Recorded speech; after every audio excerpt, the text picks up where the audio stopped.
Fangs super sharp, your shit toothless. Cold-hearted, yeah, we ruthless. All the ghouls in the cut, let's get ghoulish.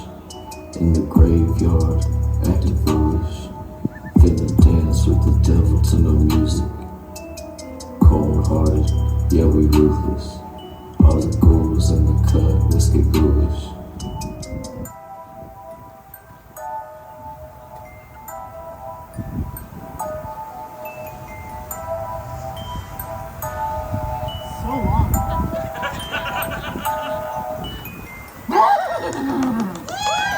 Hello and welcome to a new night of the Ghoulish Show. I am Max Booth. If you will just now viewing this show for the first time every month, the last Tuesday of the month at radio, we do a little thing called the Ghoulish Show. I don't know how to describe it. It's just a spooky little fun time with some friends. We come up, we do some readings, we do some interviews. I'm Max Booth. I run Ghoulish Books in San Antonio. It's a small press and a bookshop.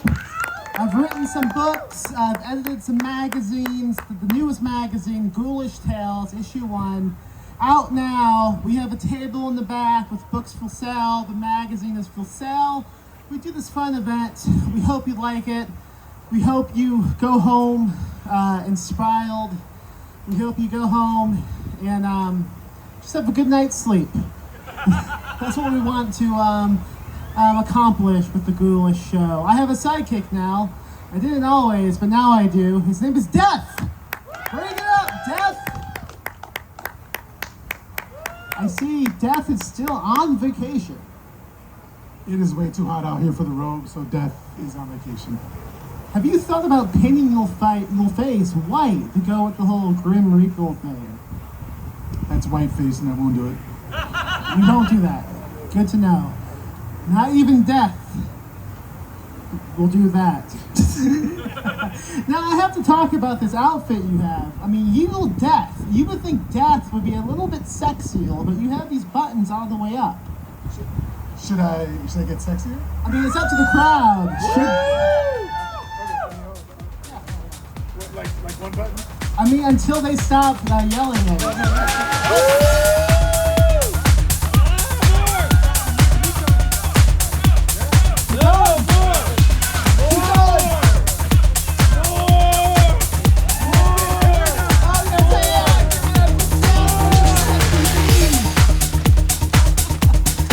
Now I have to apologize about a few things tonight. I tend to apologize a lot, I find. I apologize that I exist. I apologize this show happens every month. I don't know why it happens. No one does. It's just, this is the way things happen, and there's no questioning it. I apologize for all the pedestrians I've plowed down on my drive to radio every month. They lived, so that's okay. But maybe that's bad. Maybe I apologize that they lived. It's fun to apologize. I wanted to apologize tonight about some poems I wrote a long time ago. You see, this show, the Ghoulish Show, it used to be called something else before COVID happened. Back in the day, I did a show at radio called Something Indecent. And I was involved with these 3 fellas, and we called ourselves the badass writers of indie lit. And to celebrate one of these events, I read some poems, and they were pretty offensive, I'm told. So I apologize for that, but I think maybe I should read those poems now, since a lot of time has passed. You might not know the type of man I used to be. So I'm going to read these now. These are what I call badass poems. So as I read these, and you think, wow, these poems are pretty badass, I apologize, but that's true. That's badass. That skilled me so much. Poem 1. I have to read it in my badass voice as well. Roses are red, violets are blue. I just came, how about you? Terrible poem. I regret it. That's badass. This is poem 2. Poem 2 of the badass poetry I wrote in 2019. I went to the Clayleon milk shop in San Diego and pissed in everybody's Diet Pepsis, and nobody noticed because Diet Pepsi tastes like piss, even when it doesn't have any piss inside it.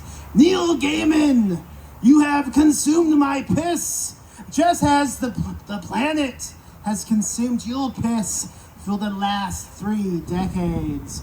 Fuck you, Neil Gaiman. You not badass. You a basic bitch. And if we were in a jerk-off contest right now, I would come much more than you would come. It would be an ocean of cum at the end of the lane. So I apologize about that poem. I apologize to Neil Gaiman. That's badass. It's pretty badass. I do admit that. Okay, I have many more poems to read. I write badass poetry as I get pegged from behind.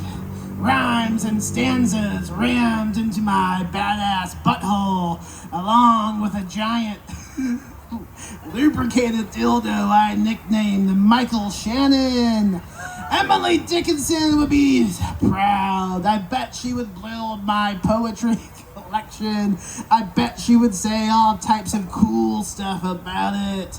I love to be pegged. It is badass. If you don't like to be pegged, then you will not badass. And you cannot read my poetry. Bukowski is an old man, and he is dead. I am young and not dead. Being young and alive is badass. Being old and dead is not badass. Fuck you, Bukowski. Fuck you, Engel. Dead old face. So I have 2 more poems to read. That's badass. But I do want to apologize to Bukowski and Michael Shannon and Andrew, who manages this place, who is red in the face right now. And every month I do my best to make him regret ever letting me do this show. And I think mission accomplished already. Here's a poem about things I think might be badass.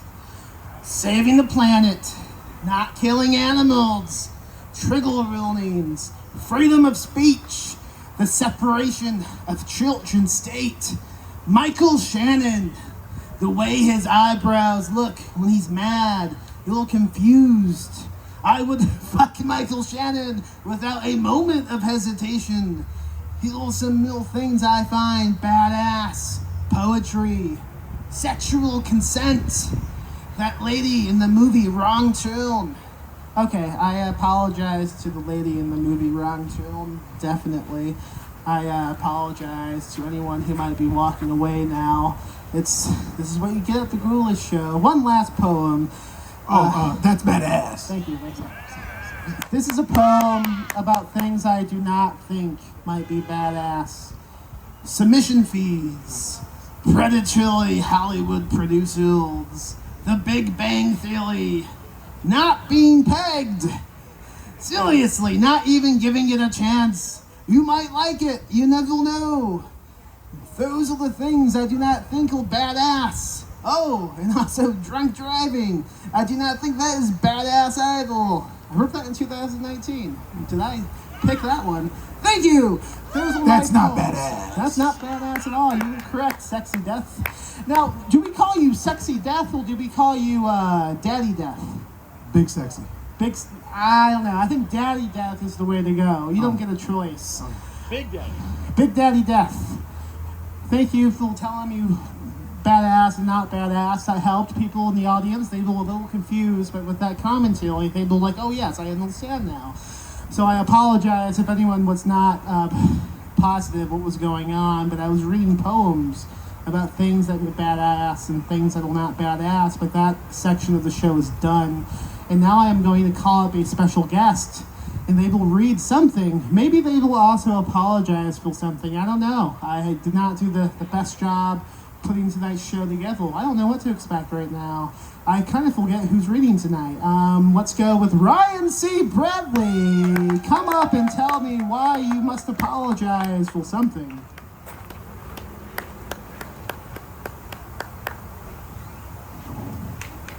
Hey, how y'all doing?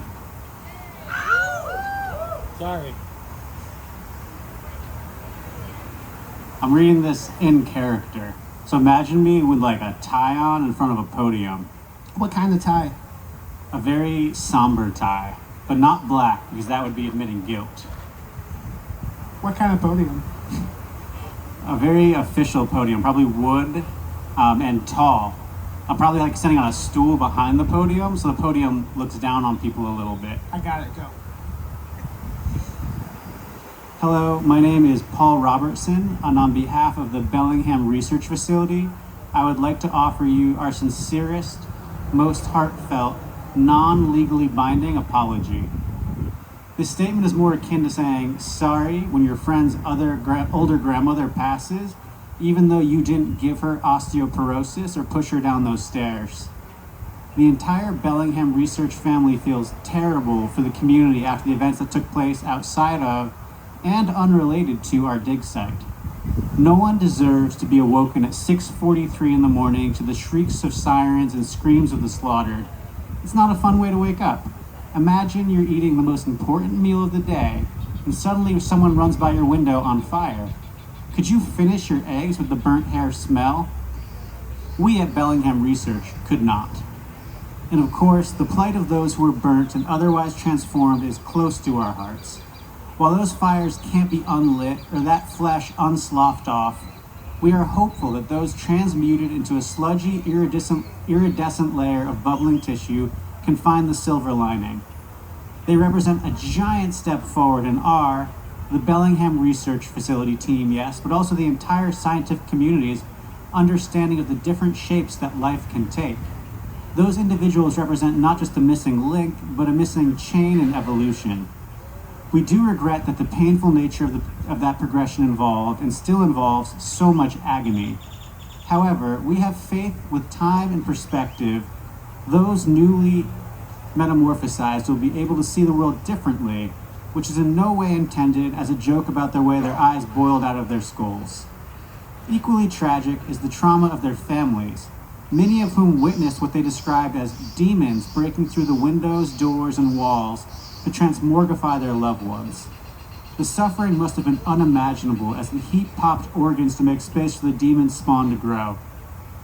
It scared some badly enough that they engaged in self-immolation rather than serving as incubators, which is regrettable, but again, unrelated to Bellingham Research and any of its subsidiaries.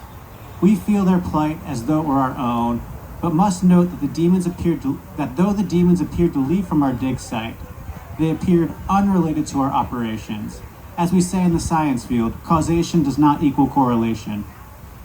If anyone is to blame here, may I point your attention to the home insurers who are refusing to honor their policies. I, and everyone at the Bellingham Research Company, see it as a dereliction of duty to their fellow man. Hundreds of homes destroyed in a freak interdimensional invasion, and they weasel out of their responsibility. For shame. And while the Bellingham Research Facility accepts no culpability for this incident, we believe in being stalwarts of our community.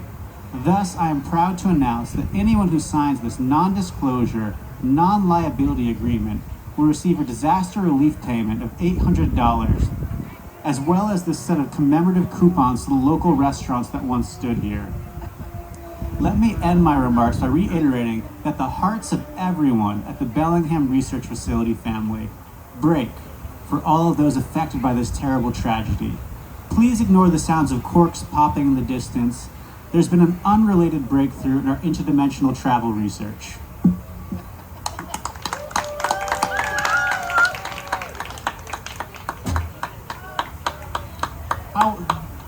How did that go? How do you like apologizing? Is it fun? It's my job. Oh yeah. I get paid. Are you Ryan now? Or I'm Paul Robertson. You're the guy on the podium. The guy on the podium still, right? Remind me of the podium? The podium's a very tall, imposing podium. A lot of wood, kind of oak, mahogany looking, and it's perfect. Give it up for wood! Boom! We have some wood haters at the infamous anti-wood nation. I also did PR for them, and honestly, wood is perfect. Steel does not melt. Steel beams, they do not melt.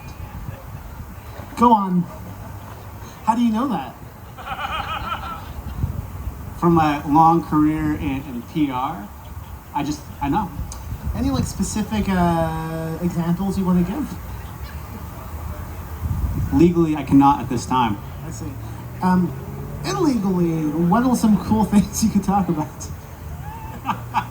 This is the Ghoulish Show. It's kind of like being out in the ocean, you know, international models. You can do any crime. It's fine. A lot of NDAs. Yeah. I write a lot of NDAs, so unfortunately, kind of trapped there. Although I will say, the eyeballs popping, it sounded a lot like popcorn popping. It sounds like everything you just read on stage should have been behind an NDA. You had no issues talking about that. We went with the lawyers and we kind of talked it over. What would we'd be legally culpable for and what we would not. Yeah. Eyeball popping, not legally culpable. The Bellingham Research Facility is pretty divorced from the eyeball popping. How did you get this job? My dad knew the owner of the company. Yeah. That's how all rich dudes get jobs. Pretty cool, man. Do you know about this book called Saint's Blood? Yes. It's written by Ryan C. Bradley. It's about a college professor who gets kidnapped. Can't say much more than that because of the NDAs, but Zach Ashford from Australia described it as being like misery with a supernatural element. Death. Do you have any questions? Big Daddy Death? Are we just quoting random people from random continents?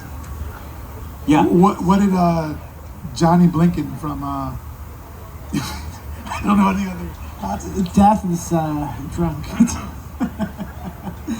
Okay, well, any final thoughts about this insane thing that happened? I mean, It was tragic, and we are in no way legally culpable for any of it. but rest in peace. Absolute, well, rest, yeah. Not much peace coming for anyone who's near that accident. Any advice for anyone to avoid something like that happening again? Definitely sign the thing and take the money, or else we're gonna dig up all the dirt we can find on you and put it in the media. Sounds great. Give it up to Ryan C. Bradley.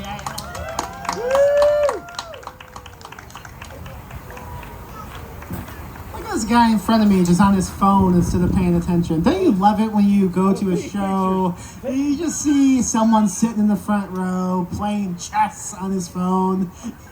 Why don't you come up? Everyone else can get on little phones and play a game of chess as you read something. Give it up, Phil. Actually, don't give it up. Just watch Andrew Hilbert read something. I was taking pictures. Hey, Daph, can I borrow your phone for a second? I gotta make a phone call. Just gotta look up the number here. Again, on the stage and he's on the phone. Yeah, I know. You give me a second, I look up the number. All right, oh, here we go. All right, I'm calling. I'm Sonic the Hedgehog, by the way. Hey, Mario! I'm just calling to say sorry for everything. I stole the princess and put her in a different castle. The castle of my heart. We went fast, yeah. Had kids. Fucking freaks of nature. Sharp teeth, blue-skinned weirdos. They're beautiful, though, yeah. I wouldn't trade them for the world, you're right.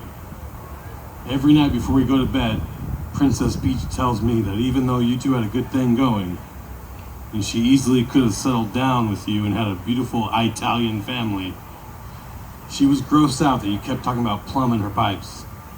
Everything else about you was great, though, is what she says. Yeah, I know, you're doing great now. I'm glad you're back on your feet. You're probably even faster than me, honestly. I've let myself go. I've got really strong legs because they have to carry the 300 pounds of beer weight and regret I've backed on. But listen, this is really about something else. Yeah. Back in the GameCube days when you were trying to get behind the joystick rather than in front of it, you told me you had an idea for a game starring Luigi. Yeah, I remember Luigi was in a dark place back then, but we really weren't any better. We were fueled by cocaine and the lingering visualizations of our 8-bit god that we met together on DMT. You were talking about a game you wanted to direct called Haunted Come for Luigi to star in.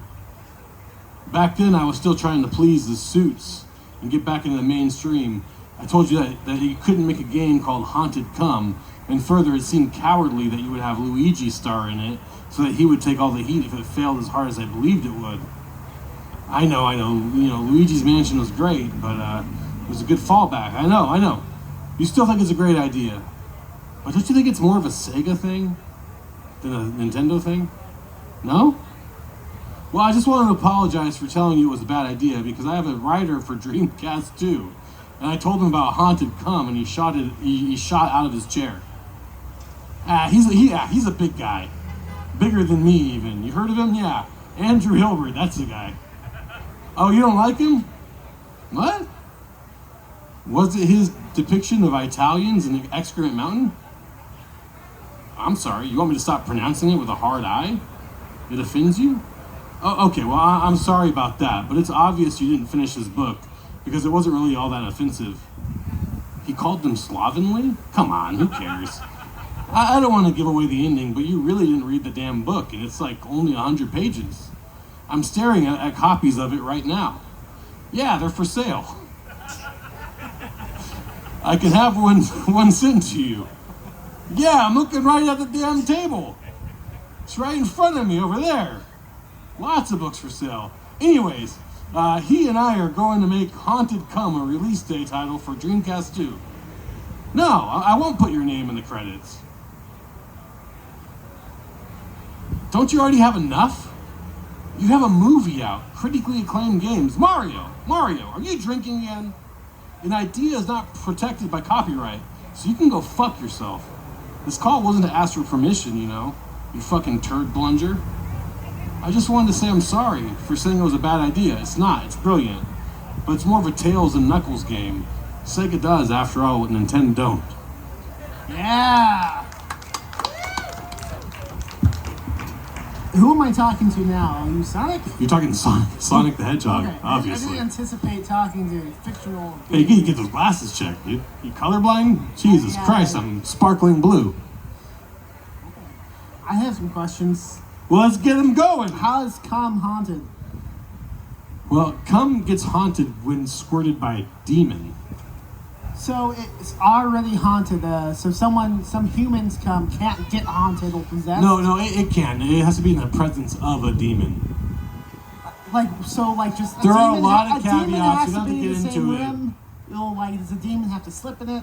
So the point of the game Is it haunted before it comes out or after it comes out? it depends on from whence it comes. It depends. It's definitely haunted outside of a demon. So in the case of Haunted Come, the video game you've already... Yeah. Mm-hmm. What's the plot? The plot is you have a straw, right?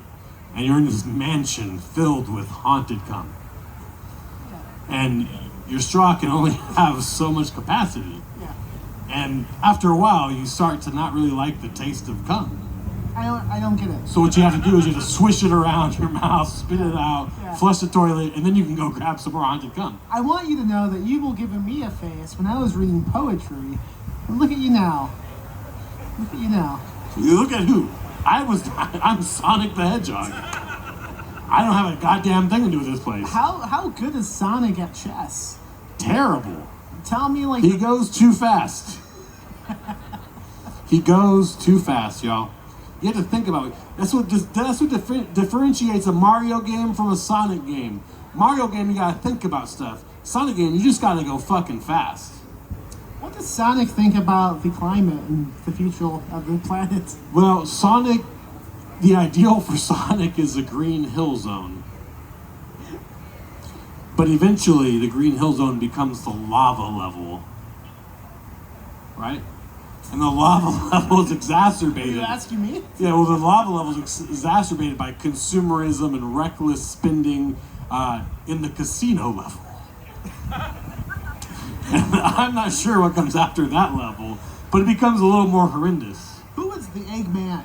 Eggman is Dr. Robotnik, and he's a Russian. And as I'm told currently, in human state of affairs, they're not. The Dr. Robotnik types are not well liked. Scientists. Yeah, yes, scientists. Boo! science! I agree wholeheartedly. I thought the audience would join in. But No. Science. A false god. So, have you read this Poop Mountain book he will tell you Actually, about? I've read it. Obviously, Mario hasn't. Some people would say Mario. They're wrong. But it's Mario. He hasn't read Extra Amount, obviously. He's still offended. You know, you read one slur about Italians, and you stop reading, and you don't get, like, the beauty of the slur. Definitely. I'd like to know what Sonic's thought is on the Portuguese. Oh, they're disgusting people. Give it up for Sonic! Andrew Hilbert, I hear, is Portuguese. Don't talk to yourself. Get off the stage. Good God. Okay, I guess we're going to continue the show. Who is next? The man shaking his head at me with a baseball hat. Give it up! He has a photo of his nut on the table. It's John Baltisberger. He's coming up. He's going to apologize about something he's done.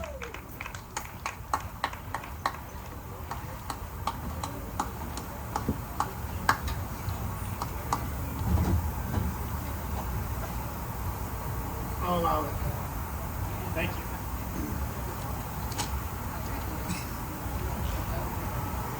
Hey blood tubers, it's your boy, Big Fisto, coming at you today because recent controversy. Look, I know that we've all seen other influencers in the influencer sphere implode and explode numerous times. We all have. We all know Jeffree Star and his use of racist explicitives. When he came out there in his all white, looking like a perfect malformed angel, why, I couldn't help but bust one out. I know he looks sticky. I know that his skin probably feels like the inside of a shark's vagina. But there's just something about the way he spouted words of contrition without meaning a damn word of it that made me so damn hard. But I am not here to talk about my lust for that walking corpse. No, I am up here today, unlike that porcelain doll, full of fucking contrition. A few weeks ago, I came hard for a fellow creator, the purist. I called them out on things that I believe a person should be called out for. Bigotry, homophobia, subpar torture techniques. These are things I firmly believe in. A creator on this platform should not belittle anyone for their lifestyle or their ethnicity.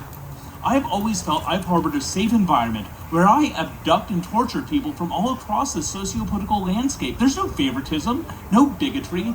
After all, once all the skin is flayed off and the orifices stripped of flesh, it doesn't matter anymore. In the end, we are all piles of entrails and viscera dissolving in a tub of acid. That said, while I was peeling my subject's scalp back so that I could slice his face off cleanly and replace it with his scrotal skin for an art project, I did refer to the purist as a cunt. Now, I also may have suggested that she should go back to the mountain she crawled down from after getting tired of fucking her cousins and brothers. I understand this is harmful.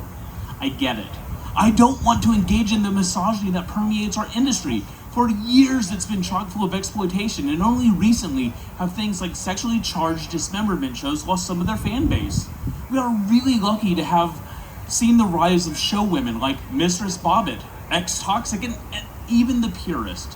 While I don't agree with her methods or her opinions, I do think it's important to embrace and encourage women and non-binary torturers and murderers. Lifting women lifts men, lifts women. None of us are free until all of us are free. All of that.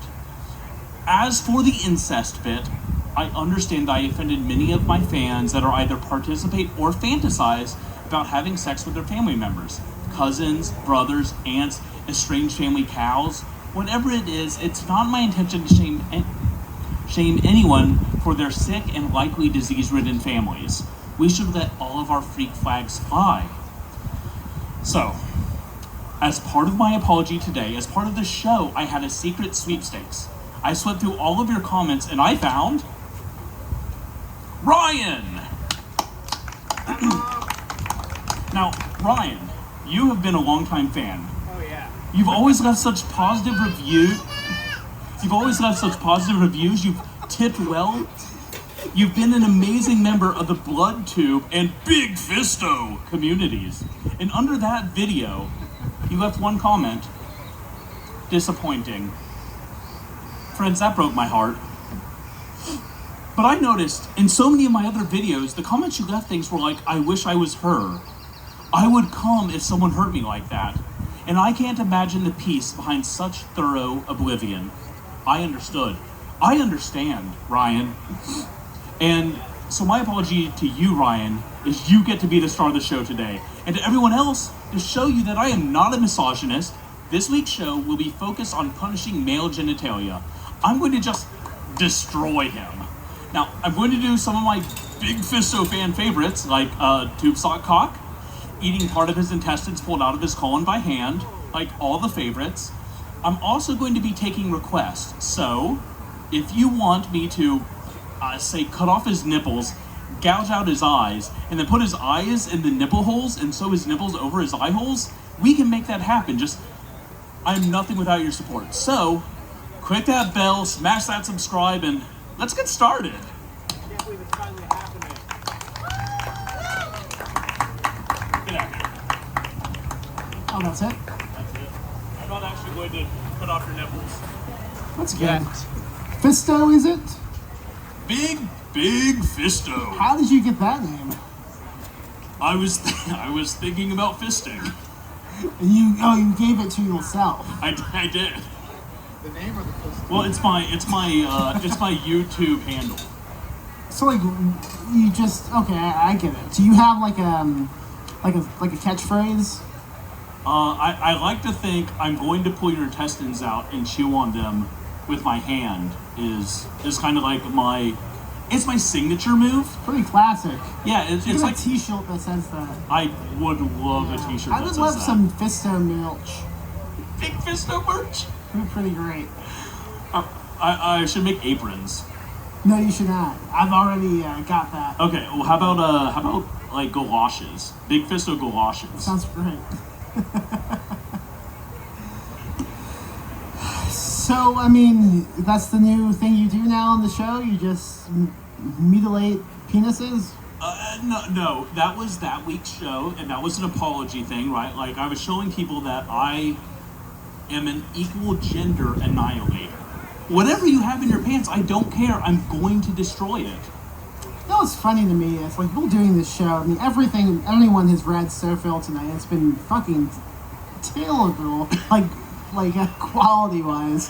And, like, but on either side of us, we have many people just having casual conversations as if this is not happening, and that's deeply amusing to me. It's very funny.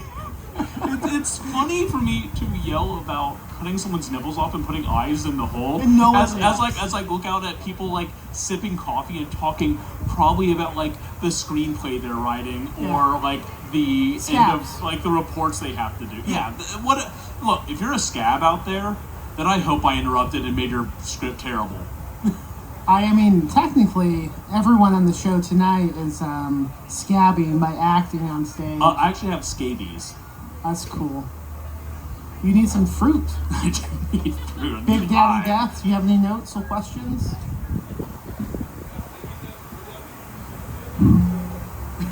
Give it a kiss. How does one get into the torture or annihilation business? So I got in through my dad. Okay, stop right there. And I You did don't go. move past I that. did go through. Oh, okay, So you got in through your dad? Big Fisto, baby. Okay, continue. Who fisted who? Yes. That's what they call in the business a Gordian knot. Well, it's just multiple fists entering different holds, and you don't know who is It's like exiting, who is entering. It's like a Jormonger fisting, I don't know what that means. an Ouroboros fisting, Do not know what that means. a human centipede I fisting. thought it was like called a king rat. That is when you have a lot of people, not just me and my dad, but like a ton of people. They get all like whooped up. Give it up for King Rat! I also have books over there. Oh yes, sorry, yeah. Talk about the stuff you have. Thanks, host. I got a bunch of books over there. They're for sale, and I also have a poster that is I'm gonna play the Steve card. Do it. I got a poster over there that I'm selling for donations that are going to go pay for my chemo. So maybe buy a poster with a picture of my excised tumor on it. Yeah, give it up. Woo! Chemo. Yeah! Fuck you, Dad. I'm trying to avoid making out. Yeah, you should have some issues with Big Daddy Death Bills. He's just so You're hot. pretty Though. friendly with him. He's so sexy. That is true. Who could resist Big Daddy Death? Show us some skin. Stop playing chess. You have a way more tattoos than I thought. Okay, time for someone else. Susan Snyder will come up to the stage and read something, apologize, make amends. It's Susan. Hi everyone, I'm Susan Snyder, and happy Shark Week, everyone. Happy Shark Week. Yeah. I was legally obliged to write this letter, but I wanted to share it with you because I want someone on my side, like, for a change. So here we go. Dear Ocean View Aquarium, and to whom it may concern, I am writing this letter as part of my sentence for allegedly criminal behavior that I allegedly inflicted on your aquatic establishment. Sure, they said they captured it all on security cameras, but I still deny that it was me. The person in the footage has a way bigger nose than my nose, which is saying a lot, but it's definitely a good reason that you should be looking elsewhere for the culprit. Also, the perp was caught farting on camera, and I assure you I'd never pass gas in a public space, even if it was after hours and completely devoid of people. That's just gross. Anywho, since I'm forced to write this, I will give you the rundown on what I did, as if I actually did it, which I didn't do. First of all, how would I be able to introduce a juvenile great white shark into the main giant ocean tank? I mean, who has a juvenile white shark just sitting around? Certainly not me. Yeah, I know I'm a marine biologist who just returned from a trip to South Australia where there are tons of them. But how the hell would I get one back here? It's not like I lured it to follow my boat back to the Gulf Coast with the body parts of multiple, if not dozens, of victims that I murdered while staying in Port Lincoln. If I had slaughtered all those people, wouldn't someone have noticed? Duh. By the way, this is a fictional letter that I was forced to write, so by no means contact any authorities in Port Lincoln, Australia. They wouldn't want to be bothered by something as silly as this, trust me on that.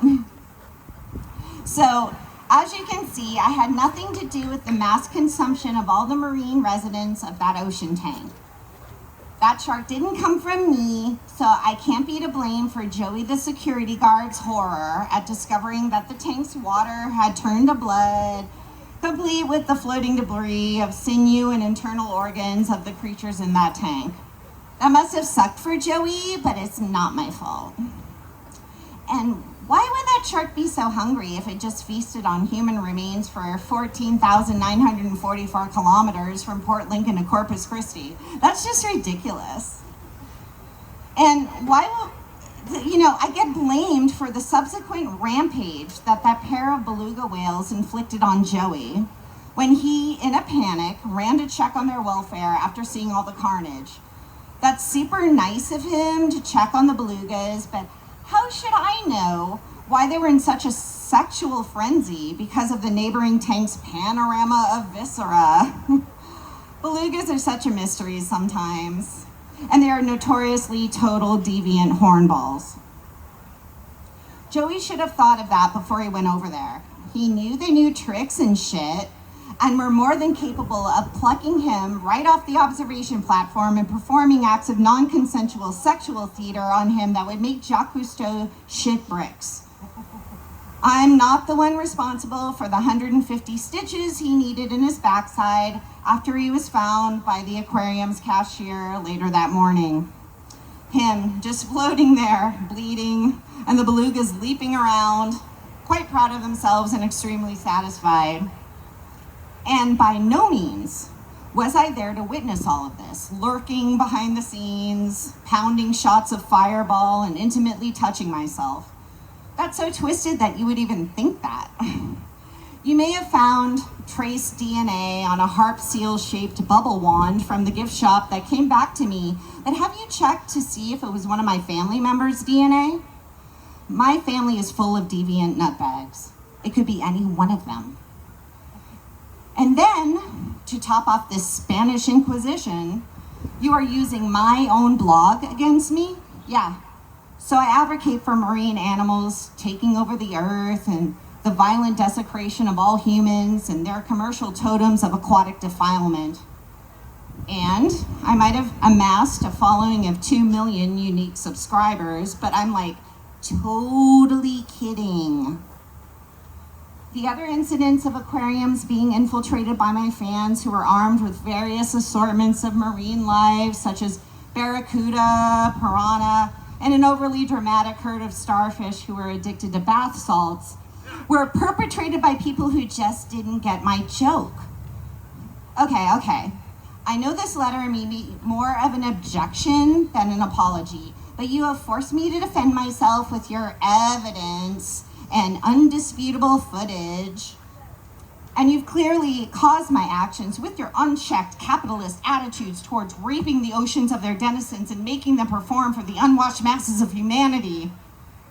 Just kidding, LOL.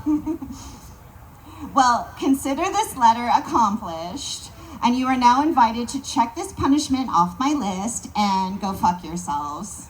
Have a super nice day, Susan Snyder. Before we get into the conversation, I noticed Death. You keep slapping your foot. What's going on with that?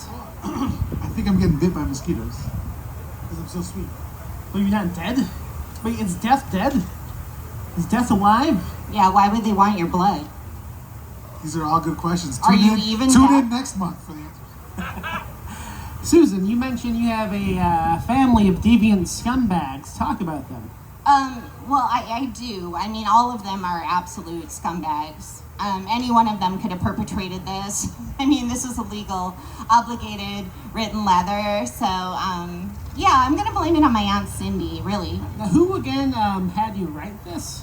Oh, this was the court. This was the jurisdiction of Travis County, Texas. Okay. Yeah. So, what happens now? I think after they find out I've done this, I'm pretty much fucked. I mean, do you think you might see prison time? Oh, yeah. Okay. Oh, yeah. I'm totally gonna see prison time. Probably life. Possibly death. You think life? Yeah. Death has a book he's holding that he's handing to you. Oh my gosh, Death just handed me my own book. So maybe I'm okay. Okay, this book is called Encyclopedia Sharksploitanica that I wrote. If you're interested in shark movies, happy Shark Week, everyone. This would be it. I have presents for you guys, by the way. Oh. Oh yeah. Here you go. This is the gimmick, marketing gimmick of the year. Pens, they say. Yes, I'm writing a book with Christine Morgan, award-winning, lovely woman, Christine Morgan, called Nympho Shark Fuck Frenzy. So that should be coming out sometime, probably next year. And this is our shark pen. Is this Madness? It's coming out through Madness? Or? Oh yes, absolutely, Madness Heart Press. Okay. What can you tell us about this book? It's about a great white shark who is raised in captivity, which normally doesn't happen in real life. But yeah, and he eats some kids, and then some really disgusting, depraved, perverted things happen to him after that. But I don't want to give too much away. Okay, that sounds exciting. So you say next year, 2024. Yeah, well, we're almost done with it. So, Okay. you know how it goes in the publishing world, man. Come out next week. It takes a minute. Takes a minute. Let's talk about the book I'm holding now. This is a book of movie reviews, right? Yes, so that has 85 movie reviews, Okay. shark movies, and this is my passion project. So I am how did this happen? passionate about sharksploitation movies. How did this book even happen? Like, talk Well, about that. John Baltisberger from Madness Heart Press actually let me write blogs. And after a couple years, I had so many blogs that I said, hey, why don't I write a book about this stuff? And they're comedic, tongue-in-cheek love letters to sharksploitation cinema. He actually let me do it, and now you have it. I literally wrote the book on shark movies. What would you say is the best death scene in one of these movies? The most creative? This might sound a little cliche, but 1999's Deep Blue Sea, when Samuel L. Jackson's character has a surprise attack. That is revolutionary and set the new standard after Jaws, because nobody expected it coming. It's been ripped off a million times after that, but nobody saw that coming. He's giving a monologue about, you think this is bad, you should see ice. And then, eaten. So good. How does he sound again? Oh. Yeah, kind of like that. Death, was that problematic? No.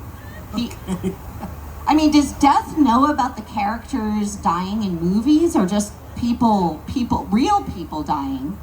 Death hasn't seen that movie. So you spoiled it for Death. You're lying, right? No, I have not. No, Miguel, me and you talking as human beings, you have seen that movie, right? I have not seen that movie, no. Boo! Boo! I also have not seen that movie. I have not seen the movie either. Oh my god. And you mentioned Jaws. What is that? Stop it. I know you know that one. Is that the movie where they kidnap a friend, they put a jawbreaker in the friend's mouth and she chokes to death on it? And like, now we have this corpse to deal with. No. Susan Snyder, everybody!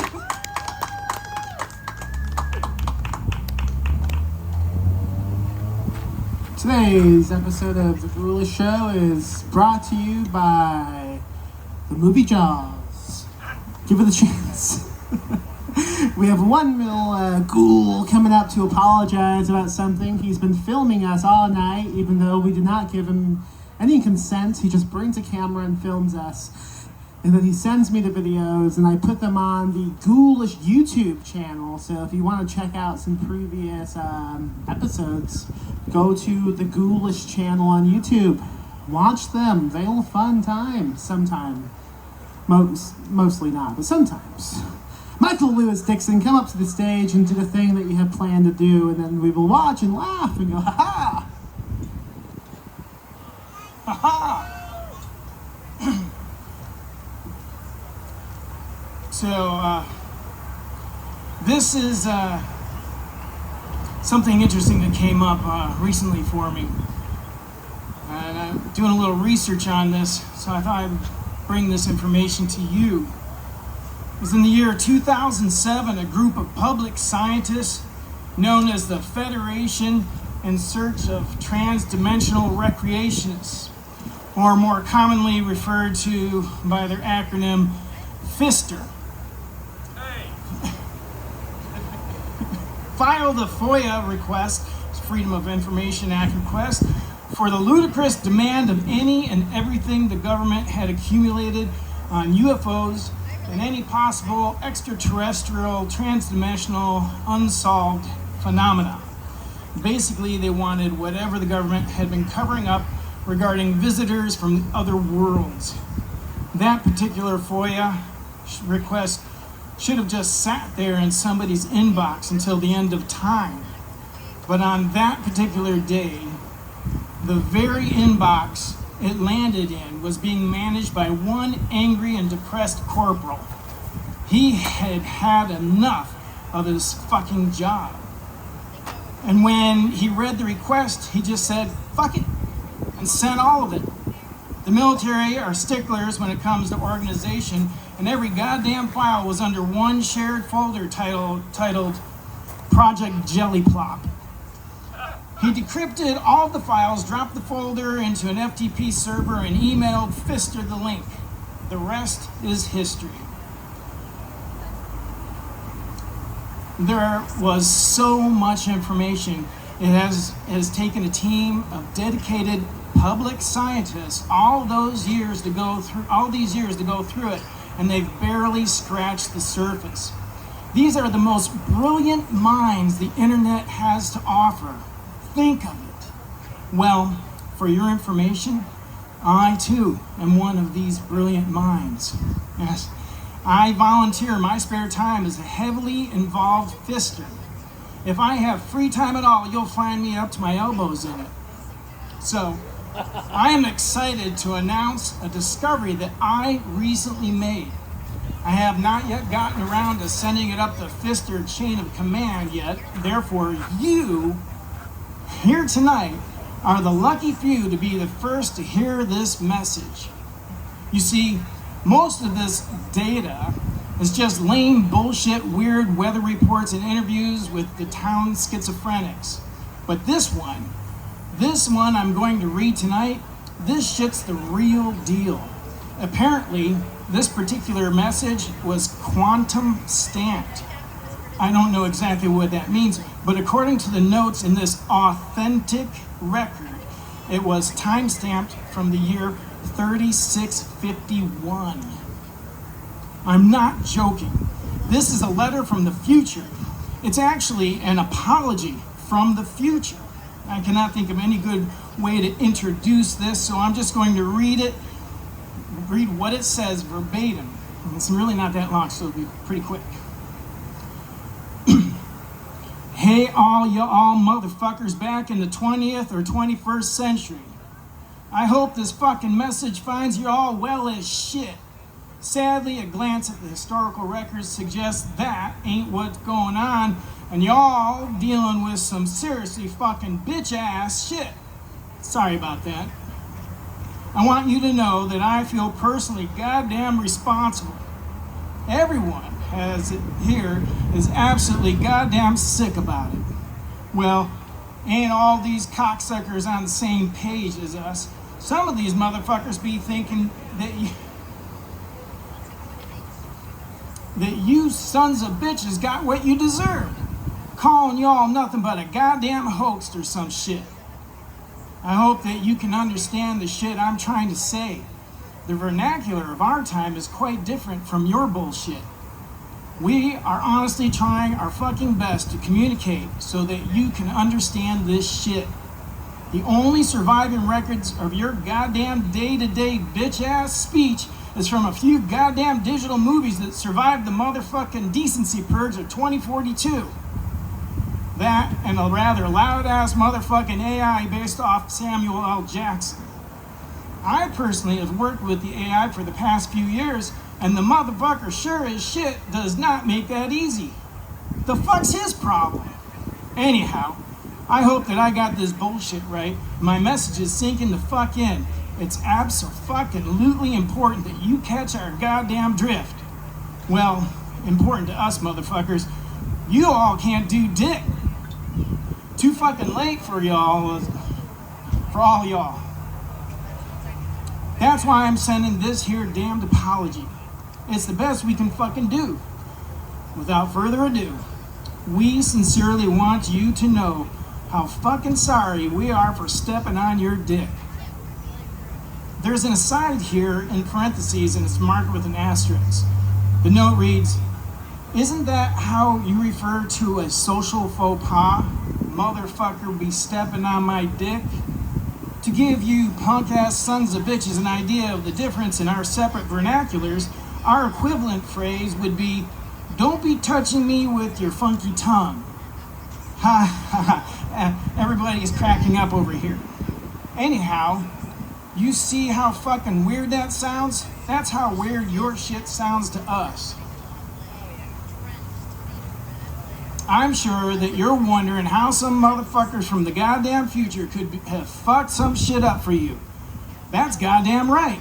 Well, shit, if we didn't go and discover time travel, and shit just kind of got fucking out of hand. That's pretty much all you fucking need to know about that. And for that, we're sorry. This shit just ain't right.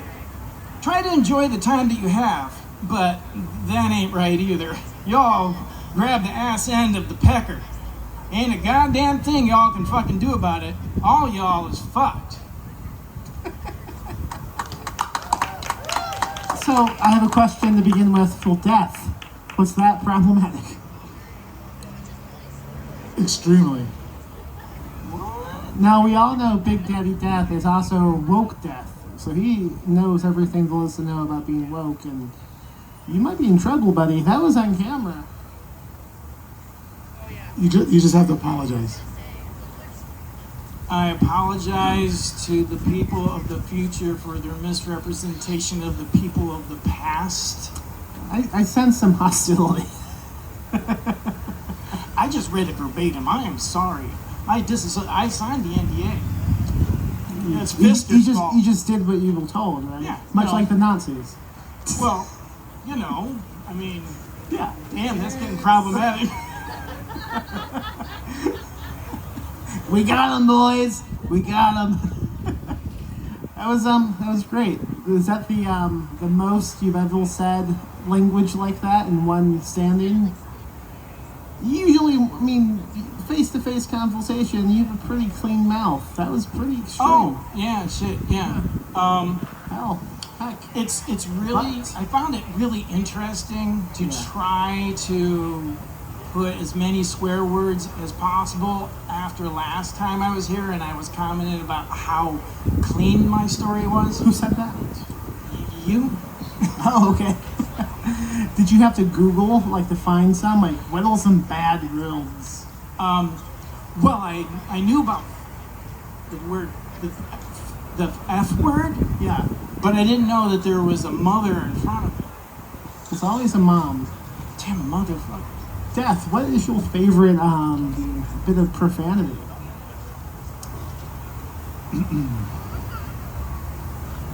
I can't. Did you have something in mind that you were too afraid to say? Say it to me. I'm playing telephone. I'm not going to say that.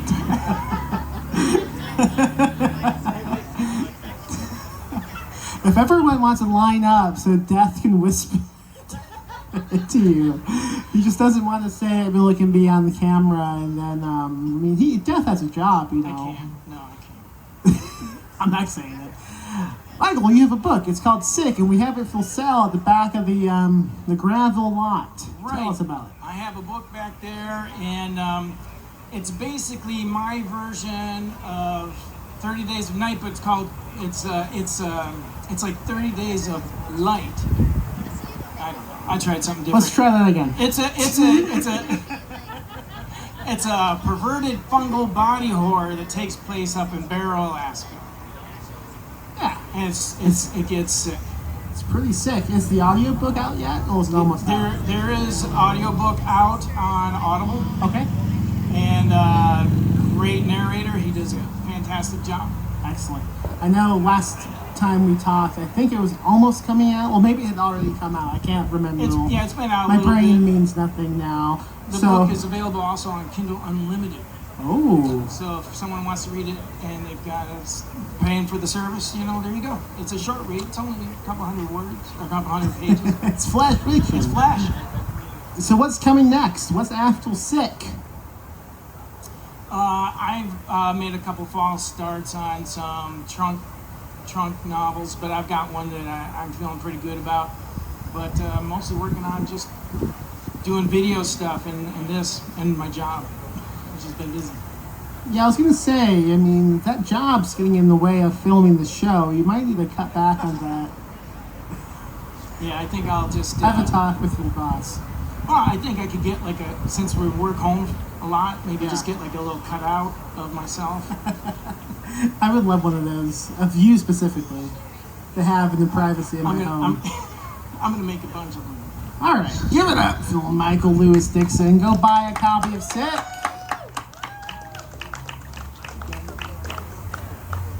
Death is gonna close us out. Death just remembered that he didn't bring a change of clothes that needs to go somewhere immediately after this. So I will be out in public in this outfit. Where are you going? The movies? He's going to the draft house. You can dress like anything. No one looks at you. They're looking at the screen. DP? Button up. No, absolutely not. I was looking at the Draft House schedule tonight. What's playing again? It looked pretty good.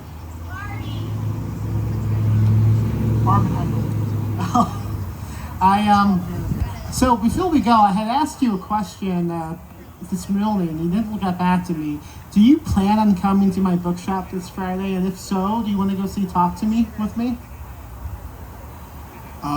Max and Lori own a bookshop down in San Antonio called Ghoulish Books. It's absolutely amazing. It's a great place to be. You should go there and support. Also, every last Saturday of the month, we host a horror movie night, and it's secret. So this Saturday we will be playing Jaws. Just kidding. So Pet Sematary too, folks. But before we go, Miguel, do you have any plans of coming to the shop this Friday to go to the movies with me? I don't know who Miguel is, but I think Death is unavailable on Friday since you'll be there on Saturday. Well, I apologize for wasting your time. That's it, folks. That's the show. Thank you so much. We have books for sale. Go buy some. Please, for the love of God, buy some books. Good night.